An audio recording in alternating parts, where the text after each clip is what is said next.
Spring has sprung at long last, and we're back outdoors. We'll be talking updates on the new public safety project, as well as the many ways you can celebrate the seasons with your police and fire departments.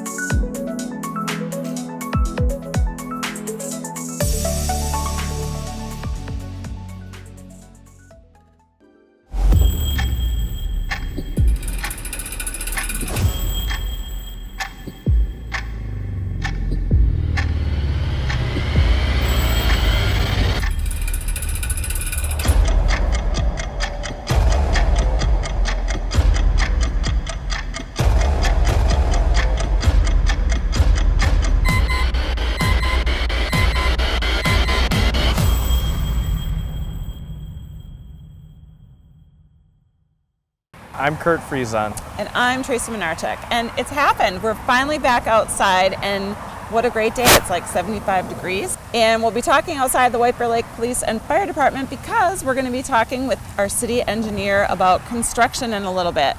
But first, we've had a lot that happened with both of our departments and the city. 3 new officers were recently sworn in, Officers Torvik, Campbell, and Moriarty. Yeah, and it looks like you were involved.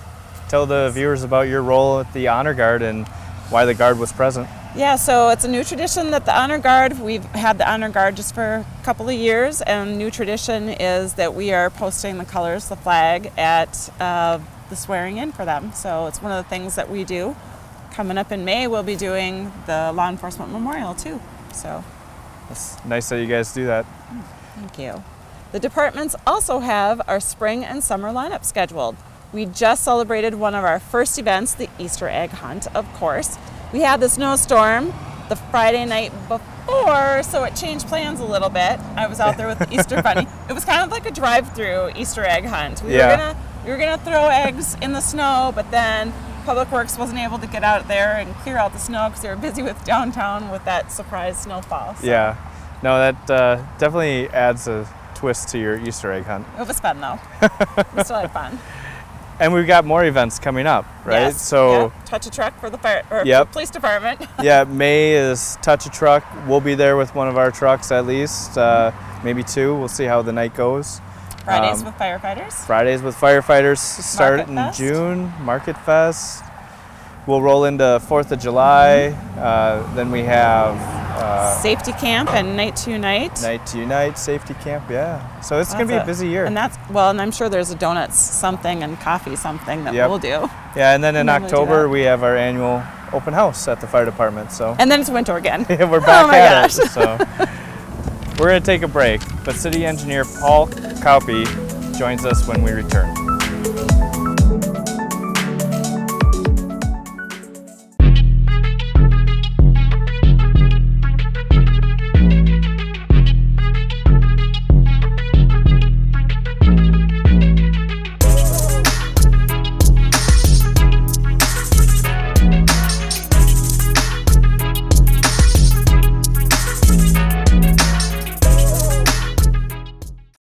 White Bear Lake has a rich hockey history, producing some big names in the big leagues. What helps White Bear Lake players sharpen their skills is their state-of-the-art training facility inside the Sports Center. And you can't beat the cost. Here's that story.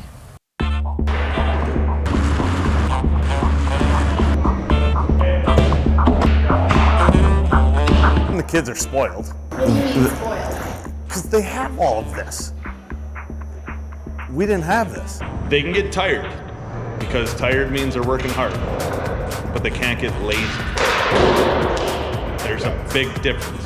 So I grew up here, went to state tournaments as a peewee, as a bantam, like I told you earlier. My group of kids, we were good. So it was fun.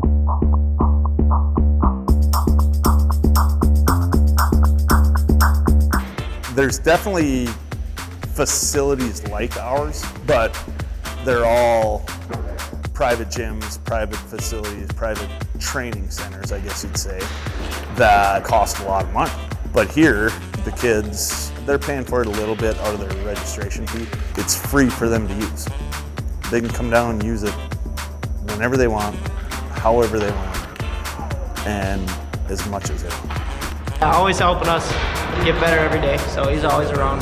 Good guy to have around. Selfishly, I think I enjoy working with the big boys and actually the high school girls too, more than they appreciate me, I guess you'd say, because I'm a big kid. It makes me feel young, like hanging out with those guys.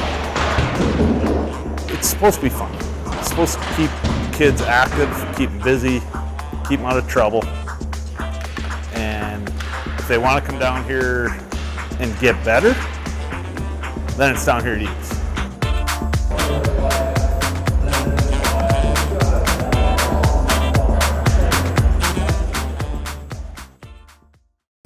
Any child who hasn't checked out the training facility should. It's local, and as we mentioned, it's free. If you weren't already aware, the city is undergoing a major renovation, and city engineer Paul Kalpe is here to tell us an update. Paul, thank you for being here. Thank you for having me. So you've been a city engineer for White Bear Lake for almost 5 years? Almost is that 5 years now, yep. And so you have kind of a big project behind us that you've been helping out with. Yep. And first of all, explain why it's important that we needed the expansion for the public safety building. So the two major reasons, aside from some of the other mechanical and roofing upgrades, things that we needed on the existing building even, the two things that we really needed to have is a police squad garage. All of our city's police vehicles are parked outside. A couple of them rotate inside of 2 stalls, so Right. really need to get those inside to help say fuel costs for keeping vehicles to idle, to keep important equipment warm during the winter months. The second big reason was the fire apparatus bay. 2 reasons for that one is the size of the equipment keeps getting bigger, and even our new ladder truck barely fits inside of the building, so difficult getting in and out. Also, the new apparatus bay will allow drive-through construction, so they don't have to back in and out of traffic in order to get the equipment out. So those are the 2 major reasons. We'll do some interior remodeling as well to help with efficiency and flow. Things have just been kind of moved around as needed throughout the years. We got rid of our 911 call center, so we're able to reutilize some of the area to better serve police and fire. And when construction, when it did begin, were you in the process of when it began, or were you at the very beginning of the process? Yeah, so I was actually, being here at the city, I was at the front end of this when we did actually a design study, so what's called a needs study. So we went through and had hired Wold architects to come in, and they assessed the facility, how police fire moved, what their needs were, and figured out the best layout, kind of the general layout of the building. And then we walked it through a council process to move it into more of a formal design, budgeting process, ultimately doing design construction plans that we could bid out and actually get a project underway. And I don't think that many people knew that Miller and the property across the street, that was already owned by the city. Oh, very good question. So yeah, so Miller Avenue, we actually vacated that. So what used to be a road that police and fire used to access, as well as residents could drive through there. That is now vacated, so meaning it is taken out of, I'll call it circulation from a roadway, turned into property that the city of White Bear Lake now owns, along with the 2 parcels that had homes on them that the city acquired many years ago to facilitate a project such as this. So now we've combined the whole area so that we can, that will be the primary area for the police squad garage. Okay. The fire apparatus bay will be generally in its existing location. We'll tear the existing one down along with the training tower, rebuild and extend that out to facilitate our new equipment. So basically the 2 new additions are the fire apparatus bay and the police garage. Those are going to be the additions, and then it's the remodeling that's going on in the inside. That is correct. Yep. And so there's a big groundbreaking coming up? Yep, so we'll have a groundbreaking. It's scheduled for May 8th, 4 o'clock. We'll invite a lot of the old retired police and fire folks, city officials, members of the public, to come and help celebrate the major start of the project.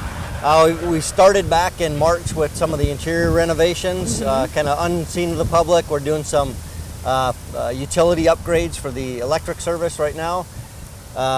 but the demolition, we're waiting for road restrictions to come off. So we're anticipating late April, early May for those to come off. When we actually see kind of exterior work, the demolition going. So we wanted to tie in that groundbreaking to more correspond with the exterior work. Again, that's going to be May 8th, 4 p.m. To help celebrate the start of the project. Perfect. Well, thank you so much for taking time out of your day. I know you're a busy man right now, so we appreciate it. Thank you very much. After the break, we'll tell you an easy way you can make a potentially life-saving impact.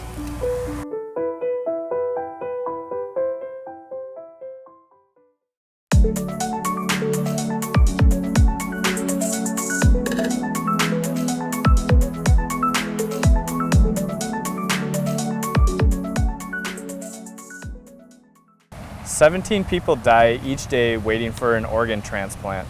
April is National Donate Life Month, and in our next story, a mother shares the pain of losing her son to suicide and how he gave others life. We would think he was throwing away egg cartons, but he was actually stashing them in his closet, as well as milk jugs and everything else. And one day he came downstairs, I think he was about 12 or 13, and he had made a robot. I don't know how long it took him, but it is the funniest thing. When Dr. Rolanda Schmidt talks about her children, her energy seems to take on a life of its own. I would say 8 months maybe. He had blue eyes when he was born for 2 years, and then they changed to green.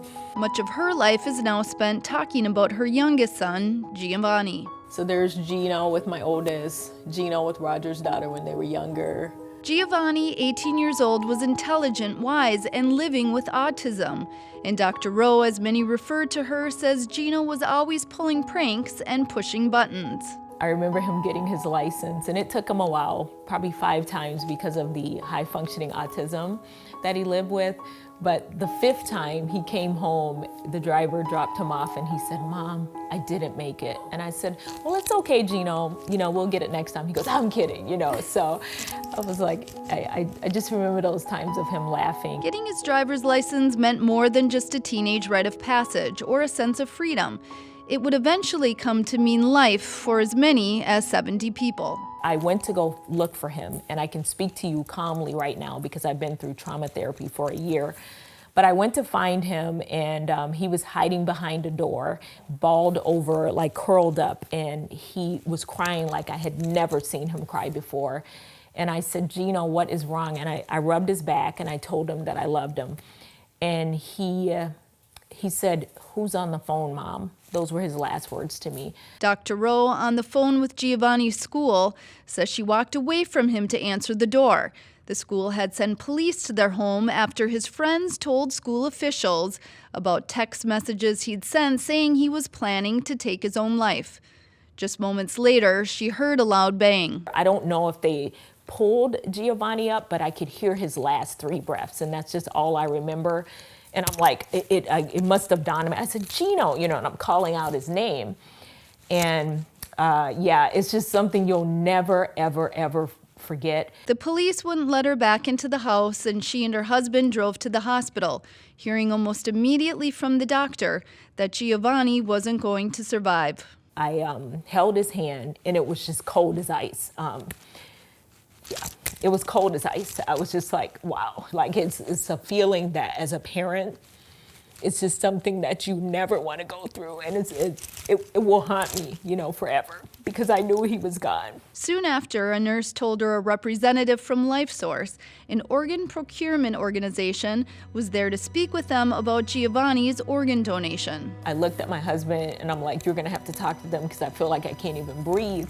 And the nicest person came. They made it like such a beautiful process to tell us what would happen at that moment. Dr. Rowe's attorney had been on the waiting list for a kidney for almost 4 years, and it was the first person they thought of when talking about his donation. It turned out he was a match. How does that happen? So we've asked him for a bill since, and he won't send us a bill. So, yeah. So Gino gave life and wiped out our attorney bill, I guess. A 20-year-old received Giovanni's heart, someone his liver and skin, and another his eyes. She's written to the recipients through LifeSource and waits and wonders if she'll hear from them, for it's up to the recipient whether or not to respond. whoever has these eyes, I want to see them someday. So, I'm sure that they're just as handsome on them as they were on him, or she. Everywhere you look, there are reminders of Giovanni on walls around every corner. And there's G again. He's just, it's, the memories will never leave. And even on furniture, his dog Roman waits and wonders if his person will return. I think he can still smell him. I do. I don't know how, but he wore this thing like almost every day with the autism spectrum, I think of it, creature of habit. Dr. Rose Payne is raw, and she questions herself daily, wondering if there was more she could have done to save her son. Some days I blame myself. Like, was I a good mom? What could I have done? Just all of those things go through your head. Part of her journey is sharing her story through motivational speaking in her podcast, Uncovering Truth with Grace, relying on her faith and knowledge that through his death, Giovanni has given the gift of life to many, and she hopes someday she'll get to meet those who now live through him. I'd like to know because he saved lives, and I just want to know how he lives on and who he lives on in.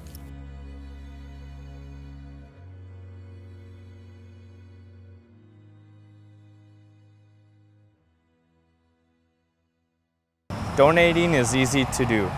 You can check the box at the DMV when you renew your license, but you can also register online. That wraps up this edition of Lake Area Beat. I'm Tracy Minarchek. I'm Kurt Friesen. Thanks for watching. See you next time.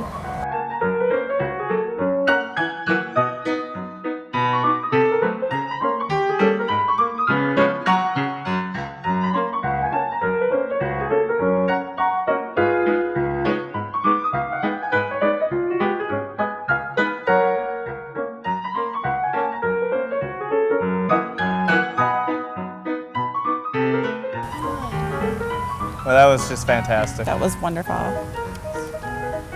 Good job, Kurt. Donating is easy. I knew that car was going to be noisy, so I figured I'd try and mimic it. Good call. Yeah. That wraps up this edition of Lake Area Beat. I'm Tracy Minarchek. I'm Kurt Friesen. Thanks for watching. You think I'd know that by now, but I wasn't really sure yet. Like, she's so frustrated. She's gonna be the tornado.